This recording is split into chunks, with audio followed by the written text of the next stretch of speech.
going on, guys? Jet Fan here. Norman Scott on the screen. Worcester with the consumables at the bottom there. And there's a quick look at the radar. I would not run the fighter on this. I'd run the radar. You already have good AA as it is. We're going to see that here in a second. And then again, feel free to pause and look at these stats with Norman Scott on there. 3.2 second rudder, 34 knot in the water.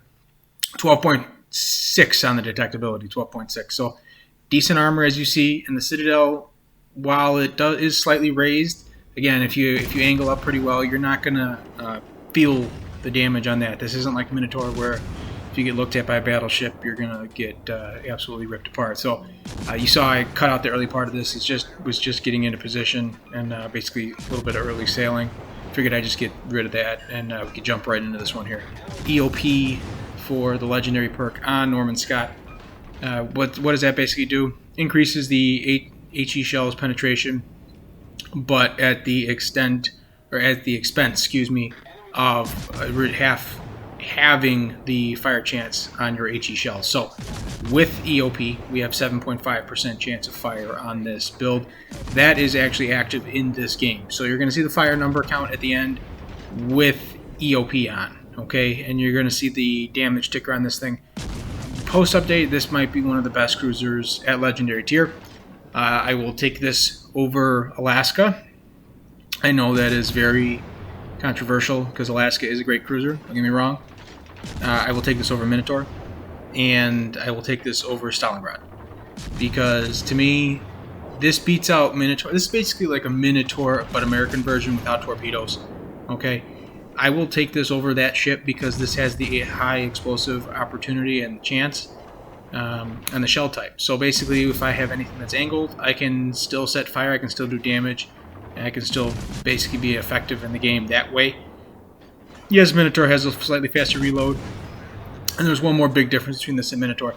This has substantially better armor, okay? And you're going to see that play out later in this game. And I just want you to keep in mind how this armor reacts to incoming shells versus how you would see a Minotaur's armor react. Just keep in the back of your mind. I'm sure if you guys are watching this video, watching this channel, you've played Minotaur before. If you haven't, I'm sure you've seen videos of people play Minotaur. Just keep in mind of the squishiness of Minotaur versus the resistibility of damage that this ship has. Again, we're using the auto aim feature here, you see. Obviously it didn't aim very well there, but just keep in mind, like I said, with that moving forward. Norm Scott, yeah, slot 3 perk.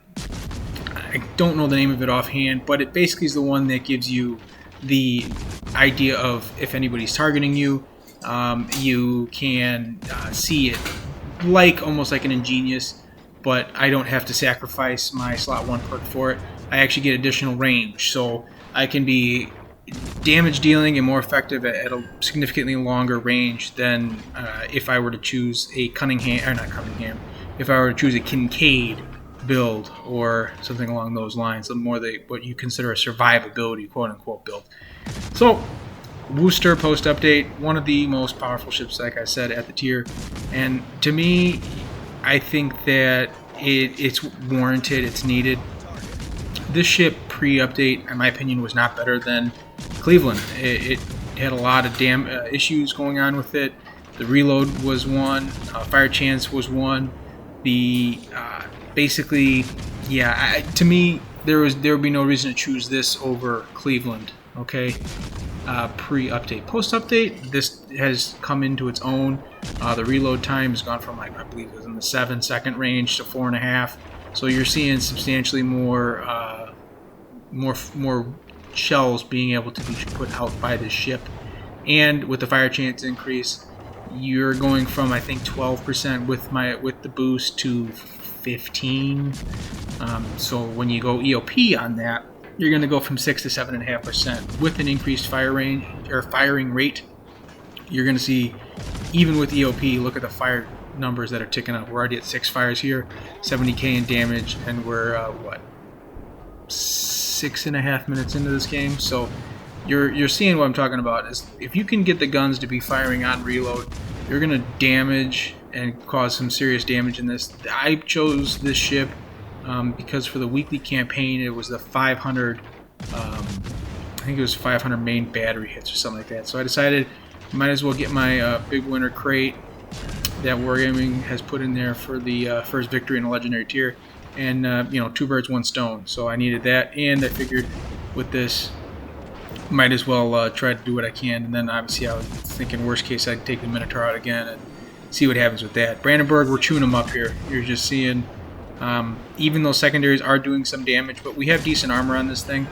And I mean, we're just chunking this Brandenburg. Every 4 seconds we're shooting on reload, we're knocking modules out, we're disabling torpedoes, we're doing some serious damage, and he ends up going down by a friendly salvo.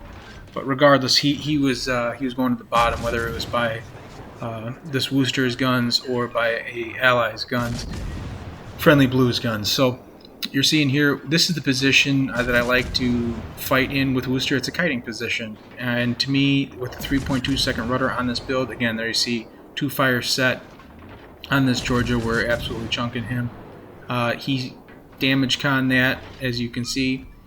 But back to my point, this is the position I like to fight in. And again, when you have that perk for slot 3 from Scott, I know that this George is not targeting me. I know nobody off in the distance is targeting me because it's not showing that little indicator. So I can safely say to myself, all right, I'm going to go a little more broadside. All right, now I'm being targeted. Now I have to be a little more aware, keep my eyes open for who's shooting at me. Okay, I see that the enemy Worcester is taking shots at me. So I'm in a little bit of a precarious spot here, and that's simply because of the fact that I'm really the only ship on this side. Take a quick look at the mini map and you will see the same thing that I'm seeing, and that is that I'm really the only target for that enemy Worcester, possible the Georgia if he wants to fire this way. Otherwise he could fire toward the AB cap, and you know, there is some targets there, but again, toward the C cap, I'm really the only friendly ship here. So could be a bad situation for me, but that George is obviously engaging the enemy, or our friendly battleship, his enemy battleship, cruiser, and destroyer. He's continuing to push in, so I'm going to assist them, do what I can. You see there, we're getting pretty decent standard penetration damage, 1800. You know, just look at the damage ticker up in the upper right hand corner with every salvo we're hitting. That's why I like EOP. You really see the uptake in damage. You're not just a fire reliant damage dealer, and what I mean by that is you're doing every shell for the most part that's hitting that superstructure, that upper belt. You're doing damage, okay, and you see another double fire there. Again, even with EOP, we're already at 12 fires, okay? So you can still do some fire damage. Another fire, we're at 13, but on top of that, each shell is actually doing some standard damage. There's the high caliber, 2/3 of the way through the game. Okay, we're already at 141,000. I mean, this is just the guns on reload we're shooting. 3.2 second rudder. You're very influential in this cruiser now. Okay, you can really influence and turn the tide of a battle. We've basically, with some assistance of our ally, we've turned that Worcester around. Okay, we've pushed him back. He stopped shooting at us for a half second, and we absolutely chunked him. Now here's something I want you to keep an eye on, okay? I thought that I had that Worcester dead to rights, and I ended up not. But with a little bit of extra range that Scott has, okay, 18.5 kilometers, we end up sending a big salvo out his way. And we can shoot out to 18.5 kilometers, which gives us a little extra range that we can be damage dealing and influential. Gross Kerfers has about half health. We have 25,000, so we are a little over half, okay? Let's see who wins this engagement. We're going at it, okay? It's me and this GK. Now there may be some friendly salvos going in here, but I just want you to keep in mind, this is the Worcester post update, okay? We're chunking him, right? 1,800, 2K, 1,800, 2K, another 1,000, another 600, another 300. Okay, just look at the attrition and the accumulation of damage on this guy. Now again, I've turned out, we timed that in between his salvos, and we're just chunking this guy. Alright, so now we're in the position that I think this ship excels in, and most cruisers excel in, that's the kiting position. And we're chunking this guy, and I mean, look at the damage ticker, look at his health bar, and compare that where he started to where we're at. Okay, yeah, we're down to 12k, but we've lost half our health to compare to half of his health at the initial engagement.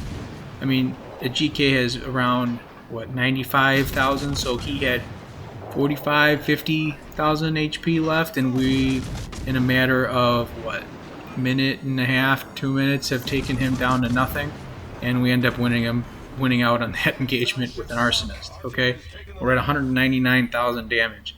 So we dueled a GK. We took up a kiting position, and with a 3.2 second rudder, you add everything together. What ends up happening? We end up winning out. Okay, now whether you want to say that's because the GK is the weakest battleship at the tier, or because Worcester now is one of the most powerful cruisers at the tier, I don't know. Debates out there, arguments up for grabs. That's the 16th fire we have with EOP on this thing now. Okay, over 200k damage. Really a powerful ship now. Okay, my opinion, my favorite cruiser at the tier now.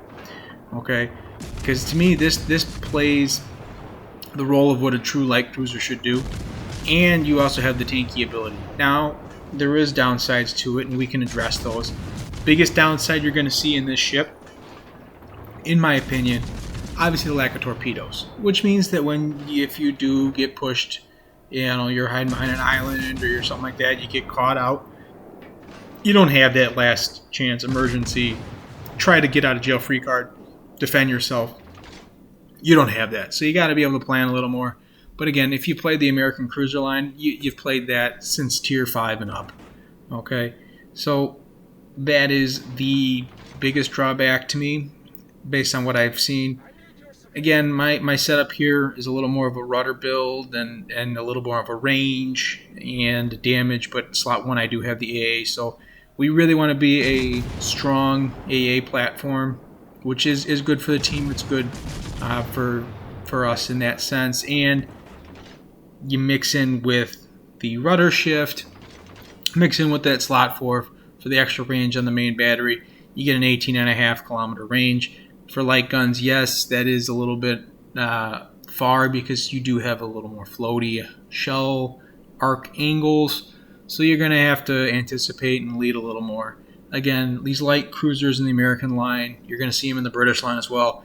You have to get a feel for them, but when you do, obviously, as you can see, even with EOP, we have 16 fires, 201,000 damage, 2 sinkings, arsonist metal, high caliber, 4 defense ribbons, 2 sinkings, 488 main battery hits. Yeah, I mean, again, post-update, probably the strongest cruiser, in my opinion. Okay, I recommend the Scott build on it with a rudder. Okay, because between Scott and the rudder shift, you're going to have a very tanky cruiser that gets a lot of shells downrange. That gives you the benefit of a survivability cruiser in the sense that you're going to see when you're spotted how many enemies are targeting you. Okay, and you also get the added benefit that you're going to take a little bit of the sting off of the EOP. And what I mean by that is with the slot 2 perk, you get to add a little extra fire chance, and that little extra fire chance makes a big difference. It's a big difference between, you know, say, 6.5% to 7.5% fire chance. It's a big difference. It adds up. You know, you figure 488 main battery hits and an additional 1% per shell chance to set fire. You know, what does that equate to? I don't know. I'm not gonna, you know, add it up and give you an anecdote or quantitative answer on that, but you get what I'm saying on that. So again, there's the results. You're gonna see our final screen here. If you like the video, guys, leave it a like. We'll see you guys out on the high seas. Take care.